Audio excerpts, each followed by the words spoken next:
I want to begin by telling you a story about a woman named Seema. Highly intelligent, educated at Kellogg, single mom of two, marketing executive. And for 20 years, she struggled with just like regular exercise. Can I just exercise regularly in my life?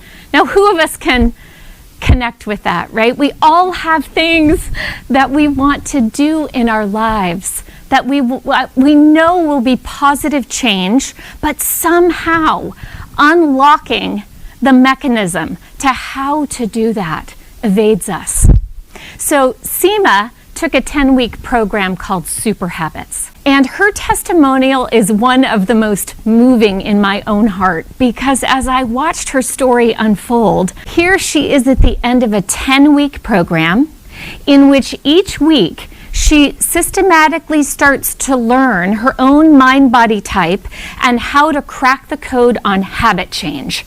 And by the end of those 10 weeks, each week learning a little antidote, if you will, to whatever resistance was in her own self-sabotage mechanism, her subconscious mind. And each week unlocking that a little more, until the very end in which she's able to say, I've been trying to do this for 20 years. Thank you, thank you. I'm finally able to understand how I need to succeed, what I need to do to really master habit change. Now, this project is a combination, a few global experts coming together to really take a look at, okay, if successful people really just have successful habits, then all of our ultimate success, our fullest potential, really lies in just unlocking for ourselves. How do we master habits in our lives? And there is a mechanism to do that. Several folks who came together to really look at this problem did so from the place of human consciousness. It began with the work of Dr. Tony Nader, who is an MIT and Harvard trained PhD in neuroscientist, a doctor who looked at habit change and said, okay, what are some of the elements that need to happen in order for us to crack this code? He's globally recognized in the field of human consciousness.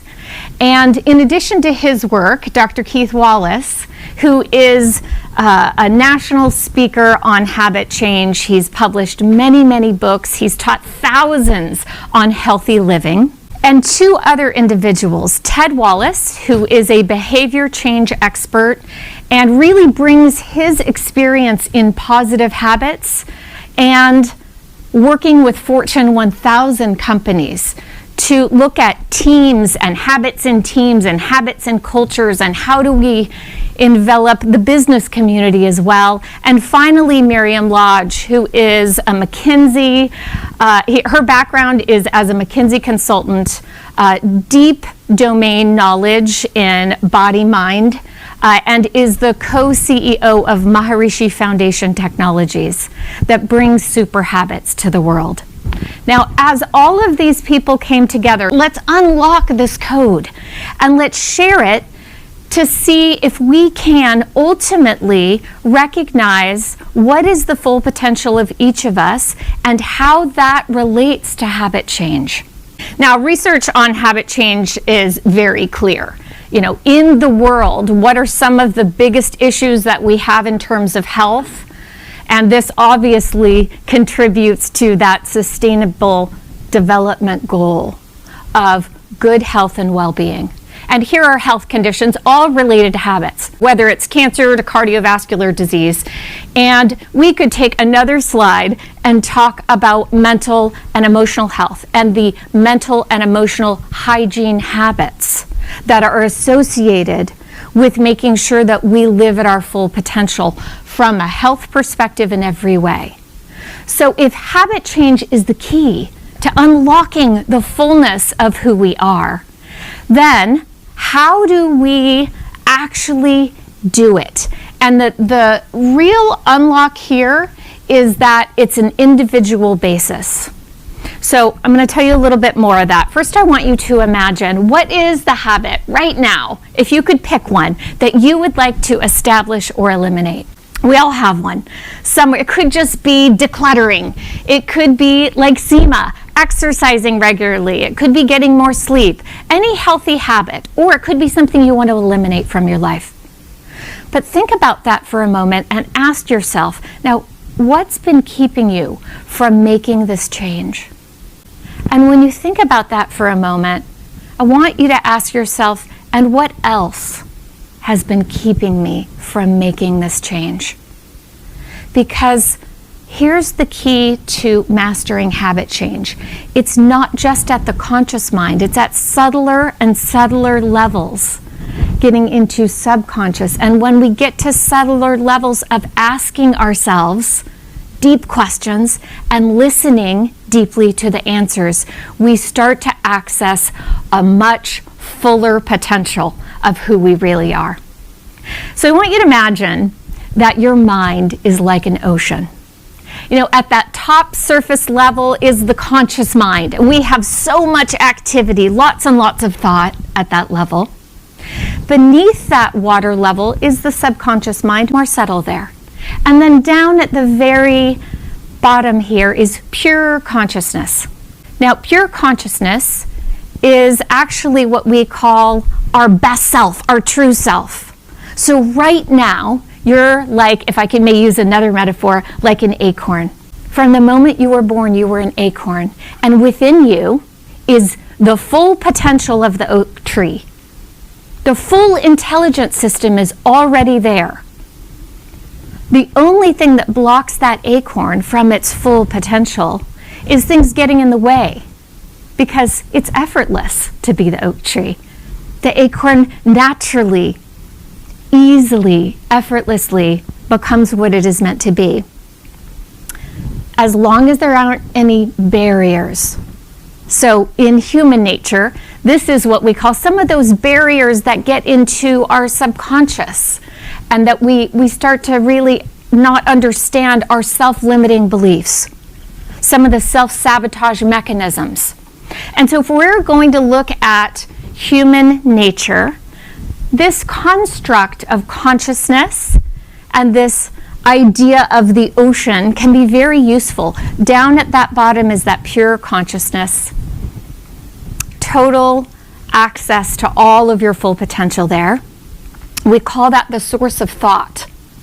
Because really, you can think of thought like an air bubble that bubbles up in consciousness, and it bubbles up to the very surface of the conscious thinking mind. And we've all had this experience. Think about if you can't remember a movie, you're talking to a friend, you can't remember the actor or a movie, or someone you haven't seen in a long time, you can't remember their name, but you know it somehow, but you can't quite access it. You're thinking about it and you know, and then maybe even 2 hours later it'll come back. I see heads nodding, right? We all know what this experience is. So that is essentially something blocking the full access to the conscious mind. That's a foreign substance, if you will, a pollutant in your ocean, a stress, but something that gets in the way of what would naturally come up from deeper levels of thought. Okay, so keeping this metaphor in mind, looking at habit change, a lot of programs in habit change, a lot of books on habit change, and there are so many good ones.